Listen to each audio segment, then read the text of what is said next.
I was redoing some thumbnails from before I figured out to do thumbnails, and so I had to watch some of my old videos, and I noticed I used to go a lot slower. So I'm just gonna take my time here. How's everyone today? How are you? I'm good. Yeah, as good as Monday could be. Anyways, we do a loop, and it always goes back to Pearl Jam, but our loop's gotten bigger, so I feel like the Pearl Jam song has been like once every 6 songs now. Anyways, today we're doing the end for the following people. Matt Stevens, who, by the way, wanted me to tell you all about his YouTube channel where he does some Pearl Jam covers of his own. Most recently, a performance of a song he learned off my channel, so I gotta give that a shout out. His link will be in the description. Go send Matt Stevens some love. I don't feel like I stopped long enough there. It is such an honor and a pleasure to know that I've helped people who are out there trying to play the coolest music in the universe. So, also, along those lines, if you have done your own Pearl Jam covers or whatever, related to me or not, please let us know, and we're going to all send so much love and enthusiasm your way, and maybe even a cat. Thanks for the email, Matt. I really loved it. Okay, back to the video. All right, Scooby0812, who is very eager to learn this one. Venom Killer 65, JH, Jaime Lopez, Charlie Range, Gage Ruse. Haven't said hey to you in a long time, Gage. How's it going? David Antonio Stam and Alex Galapult. All right, before we get started, I want to go over the key of this song, which is G, so that when we hit the notes on the guitar, it's not a big surprise that they're there. And of course, you know what that means. Our own music theory expert and my kindergarten teacher, Miss Poopadoop, turn it over to you. Yes, hello. Good to see you all again. Thank you. Thank you. Thank you. All right. Repetition is the mother of learning. If we have to do this 100 times so that it's automatic for you, then we'll do it 100 times. But here we go. The key of G. Start with G, right? And oh, by the way, I make my G's like that. Everyone else makes their G's like this.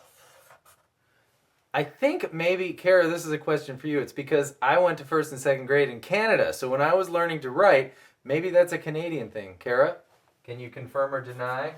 Canada? United States of America. Okay, anyways, back to the key of G.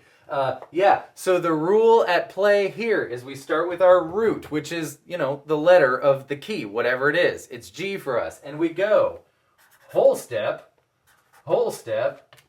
half step, whole step, whole step, whole step, half step. That is do, re, mi, fa, sol, la, ti, do, the major scale, and this will give us our notes in the key of G. So a whole step being 2 frets higher, and a half step being 1 fret higher. So here we go. So when we go a whole step from G, we pass G sharp, and we get A. Whole step from A, we pass A sharp, and we get B. There's no such thing as B sharp, so it's C. We pass C sharp to get to D. Pass D sharp to get to E. Here's where it gets funny. We pass F, because there's no such thing as E sharp, to get to F sharp, and then we end up at G again. The other rule at play is 2 is minor, 3 is minor, 6 is minor, and 7 is diminished, so we almost never, ever, ever worry about it. Yeah, that's the key of G, and we'll see how that applies to this song. Back to you, Ryan. Thank you, everybody. Having said all that, the first thing we have to do is detune our guitar. That means all of the notes go down 1 half step or 1 single note. So you're going to have E flat, A flat, D flat, G flat, B flat, and E flat. I've made a video on that, so if you don't know how to do it, go look in the description, and hopefully I will have remembered to put the link for that there. Yeah, anyways, so the point is, if you have a piano player in your band, like I always say, you have to tell them that it's not actually G. It's actually F sharp, but we're thinking about G shapes because we're guitar players. We don't actually know music. It's easier that way. Anyways, here we go. So find your G note on the 3rd fret of the E string, and what you're going to do is you're going to plant your thumb on the E string. No pick. No pick for you. And you're going to plant your middle finger on the B string and your pointer finger on the G string, and you're going to pluck thusly. So notice just 1 finger on the fretboard here on the 3rd fret of the E string, and you're going to pluck E and B at the same time, followed by G, followed by B, followed by G. That's 1 set of 4 notes. Right? 1, 2, 3, 4, 1, 2, 3, 4, 1, 2, 3, 4, 1, 2, 3, 4. And then the melody starts. And what you do is you do the first 4 notes. 1, 2, 3, 4. A finger goes on B3, and you do the exact same thing with your right hand. Now, pointer finger goes on G2, and now we switch to middle finger G string, pointer finger D string. And we still have the same 1, 2, 3, 4 pattern with the bass happening on 1. 1, 2, 3, 4, and then pointer finger comes off the G string, same thing with the right hand. 2, 3, 4, still same thing with the right hand. Pointer finger goes on D string 2nd fret, and then off. Middle finger has not moved this whole time. I chose to use my middle finger. I don't know. That's just the one. Yeah, because we need our pointer finger for stuff. So that's why. You can use your ring finger for the B string and your pointer finger for the G and the D strings. So we got the first 2 kinds are open B and fingers are on B and G. 1, 2, 3, 4. B3. 1, 2, 3, 4. G2 and move it to G and D. 1, 2, 3, 4. G open, open. D2, do. Twice, and then all open.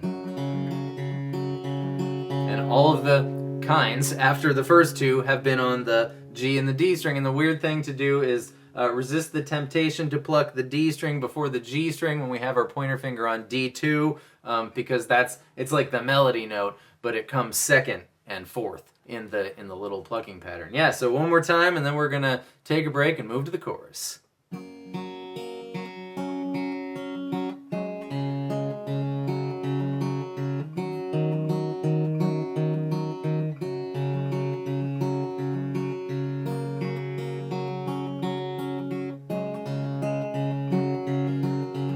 Oops, I did not resist the temptation. I tasted the rainbow.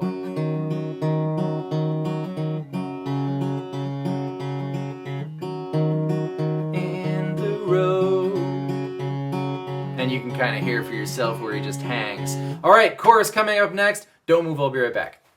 And I'm back. Oh, wait, that's not me. All right, back to what Miss Poopadoo was talking about. Let's review our notes on the A string, because this is kind of what it's all about. Of course, we have G on the 3rd fret of the E string. Not really G, really F sharp, but we're guitar players, right? So G, open A is, of course, A, and the 2nd fret is B, 3rd fret is C, 5th fret is D, and 7th fret is E. That's the tail end of our grandma always brings crappy deviled eggs, right? So what we're gonna do is we're gonna walk up and down the neck on the A string. By the way, I think Eddie was playing a lot of Blackbird when he wrote this song, because it's awfully Blackbird-esque, and I'll show you why and how and what I mean by that. Great, so the first part of the chorus is exactly the same as the beginning of the verse. We're gonna do our 4 notes.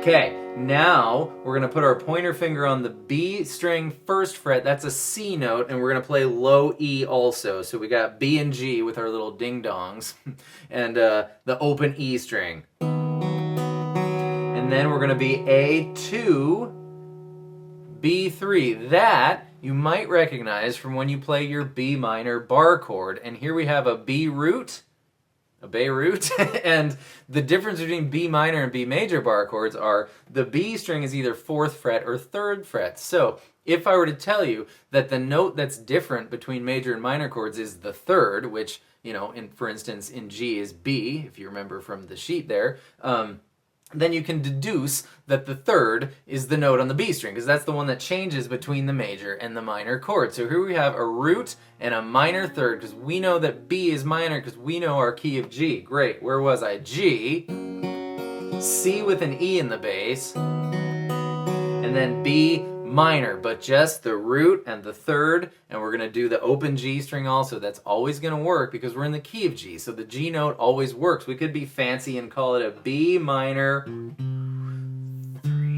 B minor, 1, 2, 3, 4, 5, a B minor 6, but we don't need to do that because we're in the key of G. The G just always works. Yeah, G, C with an E in the bass, B minor. And And now we're going up to C, so 3rd fret and 5th fret on the A and the B string. That's the pattern here. And then back down to B minor. And now we're going to do, it's a weird one, it's A major. So it's B string 2nd fret. Of course, if it was A minor, it'd be B string 1st fret, because there it is, right? But we're doing A major, B string 2nd fret, and open A string. Back up to C, so 3 and 5. Now, when he starts his walk, he plucks his bass again, up to D, 5, 7, up to E minor, so 7, 8. That's the major shape, that's the minor shape. Now here, so let's see. B minor, C, C, B, A major, C, C, D, E minor. Now, the bass note doesn't change here. We're just going to move the pinky from 8 to 10. Back down to D. Pinky goes from 7 to 8 now. See how the B string is kind of walking on the G scale as well. We were in E's minor 3rd, which just happens to be G also. There's G's everywhere here. Anyways, back at our E minor, starting to go down.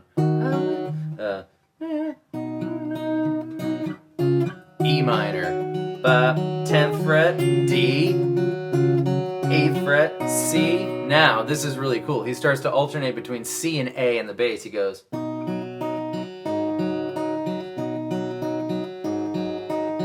And now our C stays the same and our B note goes 5, 3, 1. But our C note stays the same there, so you see I had to move my fingers all around so I could go from here to there. So here's the whole chorus, nice and slow.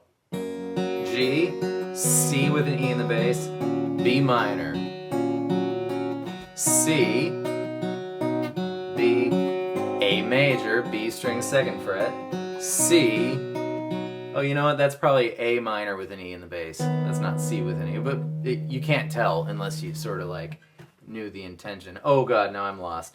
G, A minor with an E in the bass, B minor, C, C, B minor, A major with an A in the bass, C, C, D, E minor, pinky finger moves, D, pinky finger moves, C, A, C, A, and that's it. That is the whole song. Those are the pieces to play the end. That was kind of a long one. I hope that you got something from that. I really wanted to show the key of G so that you're not surprised. Like, if you could imagine, if you spend some time and remember your root notes on the A string, which is actually pretty easy. If you just do your grandma always brings, those are the 3 dots on the E string, crappy deviled eggs, you don't have to remember all that much. And then, if you just remember that this is the major shape, and this is the minor shape, by the way, there's Blackbird, right? Blackbird has those root 3rd major and minors walking up and down. For those of you who already know how to play Blackbird, I think you'll really recognize that in this song. But anyways, back to the previous thought. You can see how that if you take the time to memorize those 2 little things, grandma always brings carry little, and the major and minor 3rd shapes, it's suddenly not so mysterious. It's less memorizing because you know we're in the key of G, and you know the key of G is G, A, B, C, D, E. T, do. Yeah, anyways, that's it for me. I know a lot of you waited a long time for that song, so I really appreciate it, and I hope you're still here. And if you are, give me a shout, and I hope that was helpful. I will see you next time with more stuff. Goodbye.